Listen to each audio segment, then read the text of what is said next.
Welcome to the Career Ready Podcast. Learn about resumes, cover letters, LinkedIn, interviewing, and all things you need to be career ready with the Career Services Center at College of DuPage. I'm one of your hosts, Pierre Michaels. Later in today's episode, you will hear my interview with Jelymar Mejia, a student club specialist with College of DuPage's Student Life.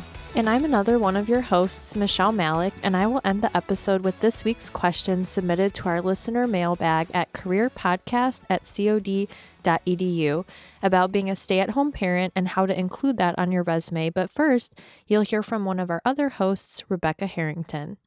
Thanks, Michelle. I am going to start our episode today with some information about the career-ready competency of leadership. Leadership is something we hear about often as a valuable trait, but sometimes it can be hard to see ourselves as leaders. Or for some of us, it's hard to find opportunities for leadership. NACE, as we know, the National Association of Colleges and Employers, defines this competency as the ability to, quote, recognize and capitalize on personal and team strengths to achieve organizational goals.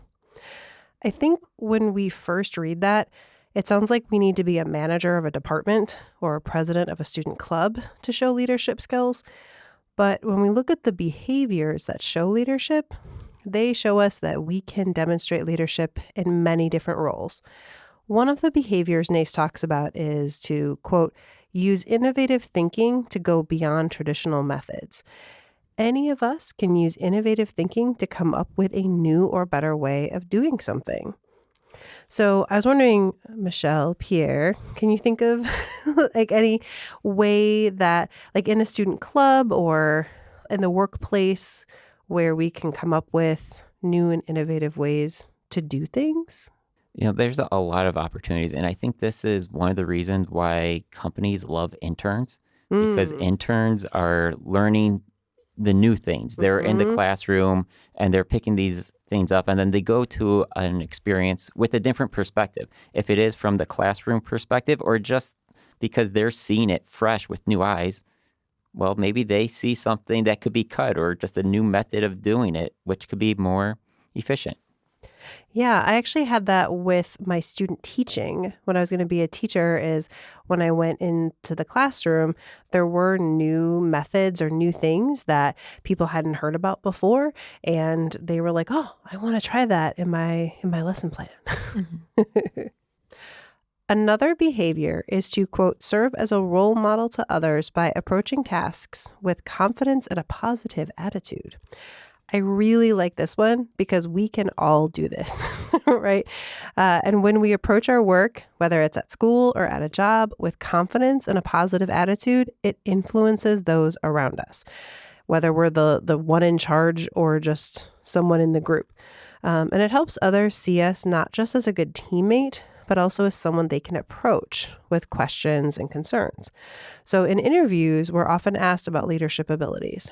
Focus on what you've done and what you can do to be that role model, to be that innovator, because that's something that's positive to talk about on your resume and in an interview to show leadership. Even if you're not, again, the one that's the president or, the manager, I think we can all be role models. We can all come up with new ideas. Yeah, and I love that idea of helping others, right? And that's your leadership role because, like you said, we can all do that. And I've done that in plenty of situations. And I think sometimes when we think of leadership, we think it has to be this big thing, right? Mm-hmm. Like we have to take lead on a project, but it could just be as small as helping a coworker learn, a new procedure or policy or an online form or something like that. So I love that idea. Yeah. Or like your department or your group has got a new software or something that's new and you kind of take the lead on learning it and sharing that information. Mm-hmm. Yeah. And I think another important word in there is that role model, because it doesn't matter what experience you're in. Being a role model transcends any setting. It's a role model in the classroom. It's a role model to your younger or older sibling. It's a role model to anyone. It's just how you present yourself that shows good character. So I think that's something that we can't overlook, especially if we have minimal experience, because we could draw from that anywhere. Absolutely. All right. So there's more to leadership, but we're going to stop at those two today. And I do think that it is really something to think about during our next segment. Right, Pierre? I think you're right. For today's episode, I'm extremely excited to interview Jelymar Mejia. She is the Student Club Specialist with the Office of Student Life here at College of DuPage. Through the work she does and the offerings of Student Life, there's a lot of ways for students to get involved, which can lead to better success in a job search. Jelymar, thank you for being here today. Thanks for having me. Before we get into details of your work, can you share a little bit about yourself and your career journey? Yeah, definitely. So, like you said, I am the Student Club Specialist for the Office of Student Life at College of DuPage. I have been in this role specifically for a little over a year now, but I have worked in the Office of Student Life for a little over 5 years. I started there January 2017 as a front desk specialist. And yeah, I guess for my career journey, I originally, when I was an undergrad, went into education, wanted to be a teacher, and somewhere in that time, I decided that teaching was not for me. But I was always, heavily involved when I was an undergrad. Even as early as high school, I was like super involved in anything that I could be. So it just seemed like a natural fit to start looking into careers in student affairs and higher ed. And that's how I got here.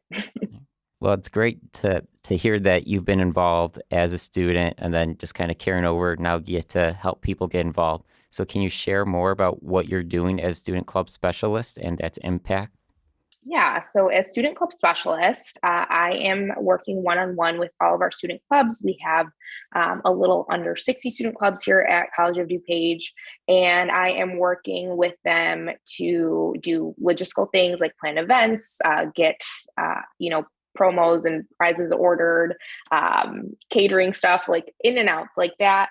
But also I work with students wanting to build new clubs. Maybe we don't have a club that fits their interest area, or they just want to start a different club, and I will help them do that as well. So those are kind of my responsibilities as club specialist. What I think is really cool and the impact I think that has is, student life is all about building community. And of course, we host like larger campus-wide events through student life.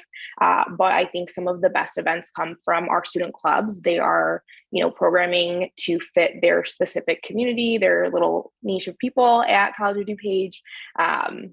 And I think really finding your community and finding those people at COD is what really makes all the student experience worth it. It's great, to hear how those students can, get involved and, making new clubs. How does that happen? Yeah. So it's pretty easy. Well, and it's both. So the easy parts are, you go onto our Chap Life page. Everything you need to do with student life is always on Chap Life. And we have a form called the New Club Inquiry. You fill that out and that comes straight to me. And essentially what you're putting in there is your idea for the club. What is it going to be named? What is the purpose? Like, why are you building this? Why do you want to form this? Potential advisors that you might have, all that. So that comes to me, and then I reach back out to any student who's wanting to start a club with what the logistic pieces are. So you need 3 students, yourself plus 2 other students. You need a faculty advisor. You need a constitution. You need all that. It is a cool experience because I think a lot of students don't have, you wouldn't normally get the experience of like building a whole group, like building a constitution, having leadership, all of that, and forming it. So I think it's really cool to be able to build a group like that and kind of start it from the ground up. But that's what you do when you start a student club. Those are the main points. Yeah, I just wanted to hear that because it sounds like something that a student can be doing and a great way to just get involved and develop these skill sets and to really take a passion that they have, bring it to campus, share it with other people, but also really develop as a professional through that. Yeah, absolutely. there's just so many. I know you had an episode a few weeks back about like transferable skills, but all of that, like being able to recruit people for your club, being able to market your events, being able to market yourself, all of that. It's just really cool experiences that students can have through being involved and through things that they're already passionate about. Yeah. And, we've been talking about student clubs here, but I know student life has a lot of other ways for students to get involved. Can you just talk a little bit more about student life and its impact on campus? Yeah, so student life, obviously I work directly with student clubs, but we have other things. So we have larger campus events that, students might see through the Chaparral Activities Board. That is just ways for students to just connect with each other while they're on campus and again, make them feel more like they're part of the COD community, which really goes a long way when you're taking into consideration your whole college experience. But we also have really cool leadership programs. So we have the Living Leadership Program, which is a self-paced program and kind of like a choose your own adventure thing. So you can go through and pick different workshops, documentaries, speakers, of topics that are interesting to you. And then you're reflecting on that and just kind of building your understanding of your own leadership and your leadership portfolio through that. And then we have the Orientation Leader Program, which is a summer leadership program. It's not so much choose your own adventure like the Living Leadership Program is, but you are going through different leadership trainings to help us welcome new students onto campus. Again, great ways for students to get involved and develop these very valuable skill sets. So we're probably hitting on this already, but why should someone consider getting involved on campus? Yeah, that's a good question. So I think there's lots of benefits to getting involved. Number one, it's fun. You get to meet people with similar interests to you.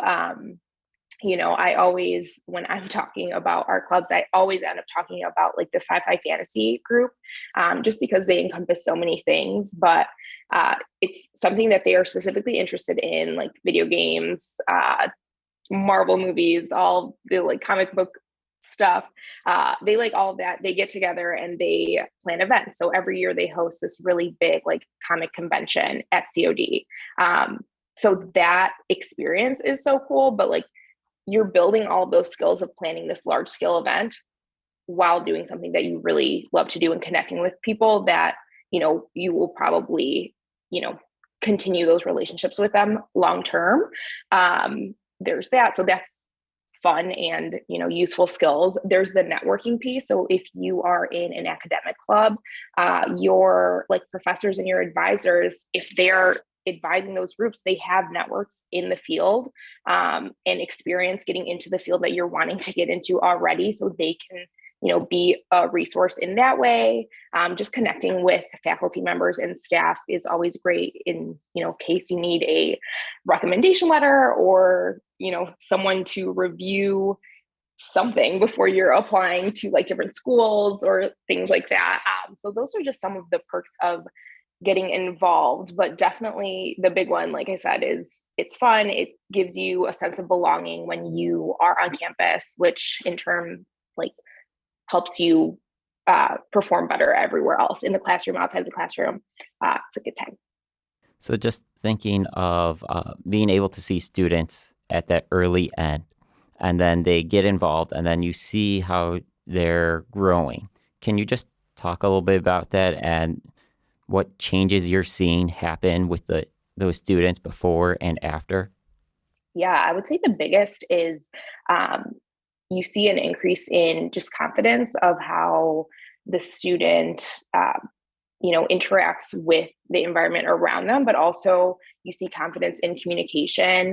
Like this year, I advised the Student Leadership Council, and seeing our officer team write emails to administrators and things like that. It is an opportunity that you wouldn't get otherwise, but seeing just that growth in writing and like, how do you actually invite an administrator to your club meeting?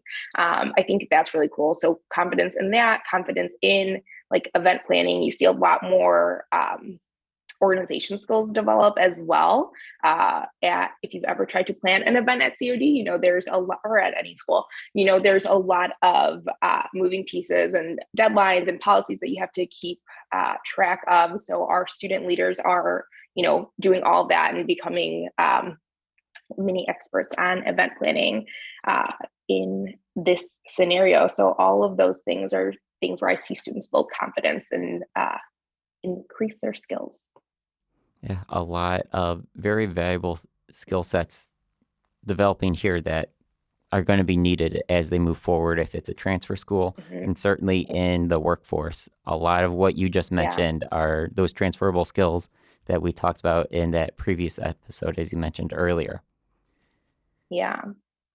A big one too, I didn't touch on this, but a big one is just interpersonal relations. Like there's so many people in a club, not everyone is going to get along all the time. So our club officers are, managing that and doing conflict resolution, working with their advisors, finding different solutions. So just those types of people skills, I think, are huge too. Yeah, I'm glad that you threw that one in there because we can't overlook how valuable that is. So as we wrap up here, is there anything else you want to share with our listeners about the value of being involved as a student? Yeah, I think I touched on it a few different times, but just the importance of, finding your community when you're on campus, it really makes all the difference. Like you'll see students who are involved, tend to do better in the classroom and just have a better time when they are at whatever institution that they're at. But also just the importance of building your network. I mentioned at the top how, I wasn't originally going into higher ed. I was in a totally different program.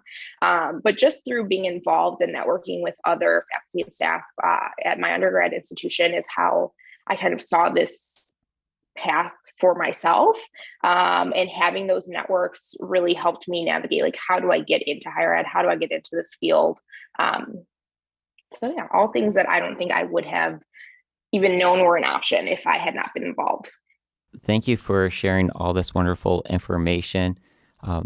We're going to dive into this as a group here in the podcast to talk about this experience as a student and getting involved to help move forward with the career. But I think you made that a really easy conversation for us just because the two go naturally hand in hand.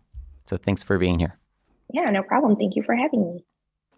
Michelle and Rebecca, I found a lot of value in what Jelymar had to say, but what stood out to you? Yeah, so just the whole idea of how getting involved is so important was what stood out to me, and it just really allows you to meet people and challenge yourself, especially as a student who's learning and growing. So the main message I got here was get involved early, and I totally feel that message because when I was a community college student, I wasn't really focused on getting involved and meeting people. I was just driving to and from school.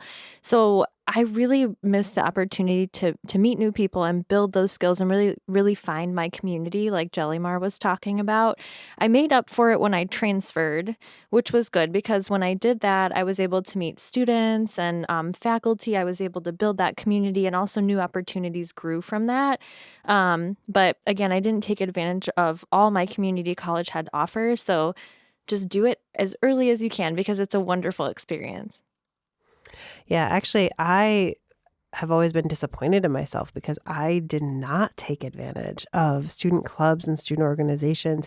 And I really think that, I think I did a little, but man, I think it really would have changed my experience. And the thing is not just my experience in college, but kind of what she said is after, because that is a great place to meet people who can be references. Just even a real basic thing there, people to network with, but also all of those great transferable skills. They were all, she mentioned every single one that we talk about. But I think the one that I liked that she said was interpersonal relationships. That one stood out to me. And she was talking about it almost a little bit as a manager. So that kind of goes back to the leadership piece, right? If you're the vice president or president of a club and there's interpersonal issues with students and how do you deal with that? But I think what we were just talking about before the interview with leadership, that even if you're just a member of the club and you are a role model, someone that's helping to keep the group going, coming up with innovative ideas, being a part of planning an event. There's a lot of great ways to work on your teamwork, like how you work with others, but also that leadership as well. Yeah, that really surprised me too with the conflict resolution that she mentioned. I was like, wow, I didn't think about that. But totally true. Oh, yeah. Makes a lot of sense. Mm-hmm. All right. And so whenever I have a student in my office and we're working on a resume, one of those first questions I ask after they say, I haven't worked, I'm like, how have you been involved? Right? Because there's so much to draw from these pieces, even if they're not in that officer position, because they could be that role model. They could be working with other people in these different components. So there's so much there. And I like that she talked about like an increase in confidence and communication, even just the simple thing of emailing and asking people. Again, these are all skills that employers look for. So like when you say talking about resumes, I've talked to employers about what do you look for in an intern? And always it's people that are involved. And to me, that could be a job, right? But it could totally be volunteer work, and it could absolutely be being in a student club. So I want to say the big thing that stuck out to me, she called it the big one as far as why someone should get involved. She said it was because it's fun. Yeah. But I want to put a different perspective on that, right? It's not just fun. It's like professional building fun. So you get to have fun as you're like developing these skill sets for your future. And what better way to do that is having fun. Absolutely. Yeah. And it shows that you are willing to go beyond just classes, that you're someone that that kind of it almost goes with that like career and self-development piece of like, I'm going to go beyond to develop myself, to get involved, to learn, to grow. And like she mentioned, the sci-fi fantasy club, like it doesn't even have to be a club that's an academic club. Those are great. Should always look at those. But it can also be something that is just purely fun, but you're sneaking in some great experience there too.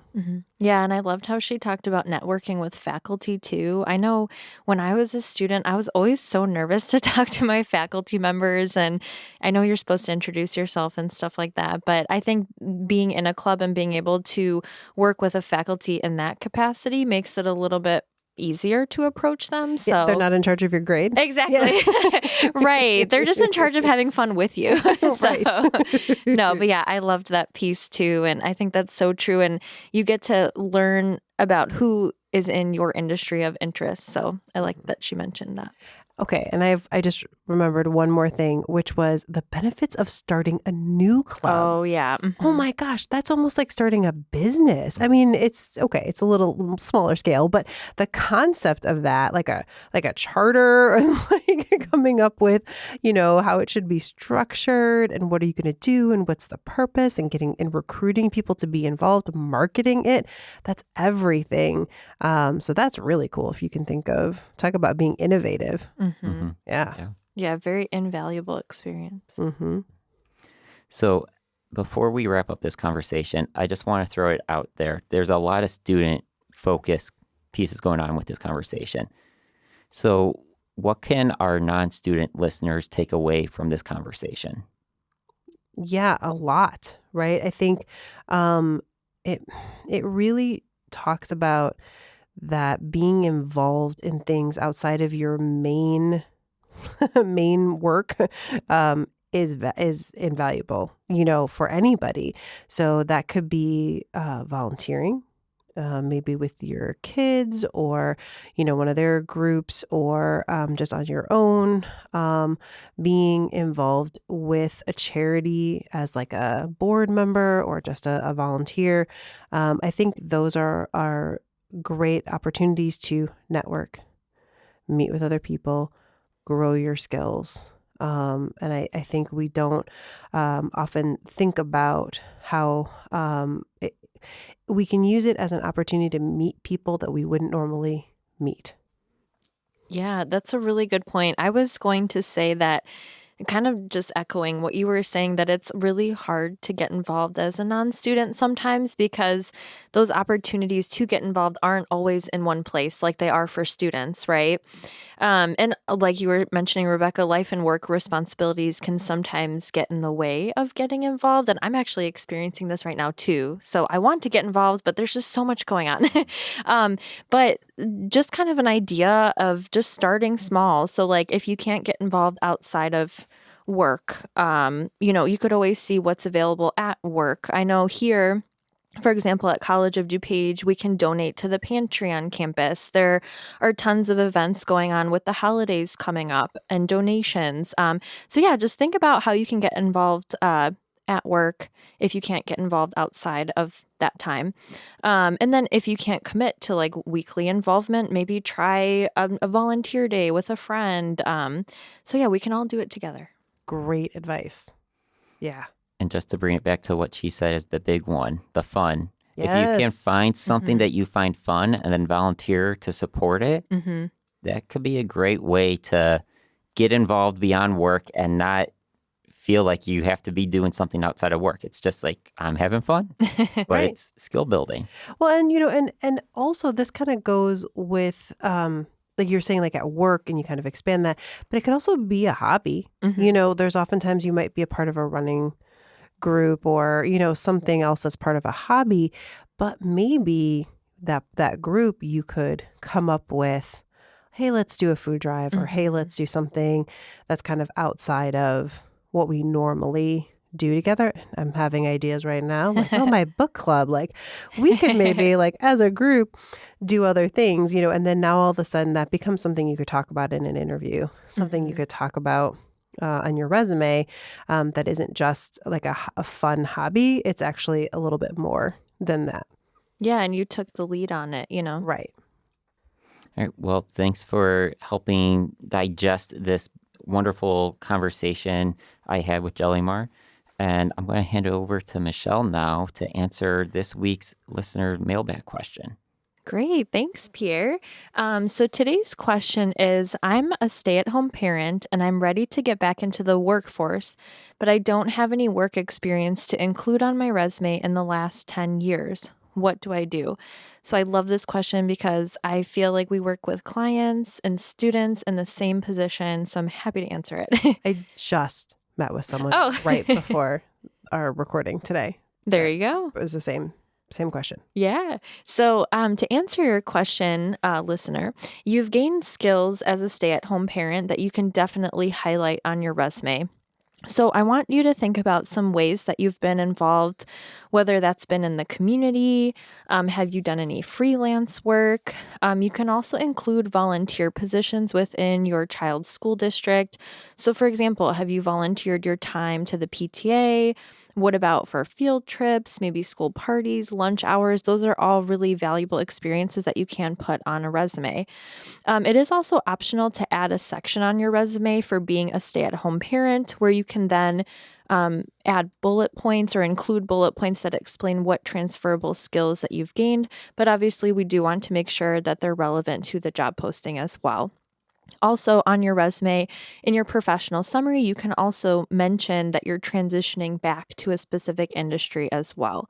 So if a company does have an issue with you being a stay-at-home parent or putting that on your resume, it's probably not the place that you want to work or the right place for you. So with that being said, never discount your experiences and think about what transferable skills you have from being a stay-at-home parent that you can bring into the workplace.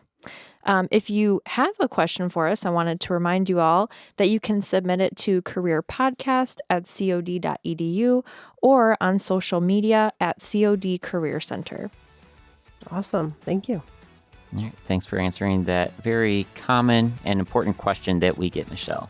Thanks to all our listeners, and special thanks to Jelymar for joining us on the podcast. We hope you are feeling motivated to go out and get involved. Be sure to join us for our next episode as we talk about ending the year strong.